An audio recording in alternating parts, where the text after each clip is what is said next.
Obviously, hindi naman pinupush ng SB19 na lumaki ang mga followers or subscribers nila sa kani-kanilang Facebook or sa kani-kanila nga pong mga social media platforms.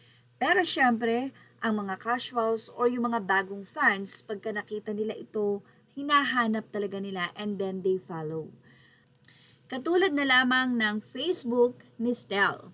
Mula sa Stel Focus, Stel Ajero's Facebook followers have grown from 570,000 June 21 to 595,000 August 4. That's an incredible 25,000 new followers in just over a month. And it's not just Facebook, his following has increased across all of his social media platforms. We'll be posting separate updates on those later, but we wanted to highlight this Facebook milestone first. Thank you to everyone supporting Stel. Here's to even more milestone ahead. At eto na nga matapos sa mga fan meets sa US. Narito na nga po ang mga 18 Japan. Nagre-ready na po for SB19 performance sa Summer Sonic.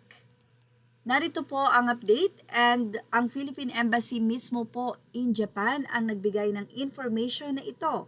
The Philippine Embassy in Japan is pleased to share that Filipino pop sensation SB19 will be holding its first ever fan meeting in Japan this August, happening on 18 of August 2026 at the KT ZEP Yokohama. SB19's I Was There Thanksgiving Fan Meet will be a celebration of Filipino music on the global stage. August 18, 2026, Tuesday, doors open at 18, show starts at 19. KT ZEP Yokohama, Kanagawa, 2026 po.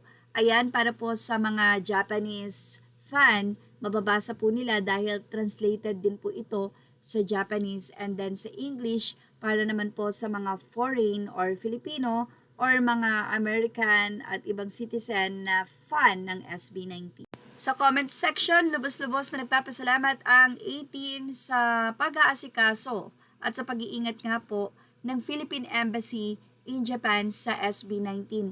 Lalong-lalo na nga po ngayon na sila ay Department of Tourism's ambassadors. Kaya naman talagang susuportahan sila. Although kahit hindi naman ay lagi naman nakasuporta ang mga embahada ng Pilipinas sa grupo dahil talagang sila ay pride ng Pilipinas. At yan ang ating Showbiz Snap Update. Images are all credit to the rightful owners. Please like, share, and subscribe and thank you for watching.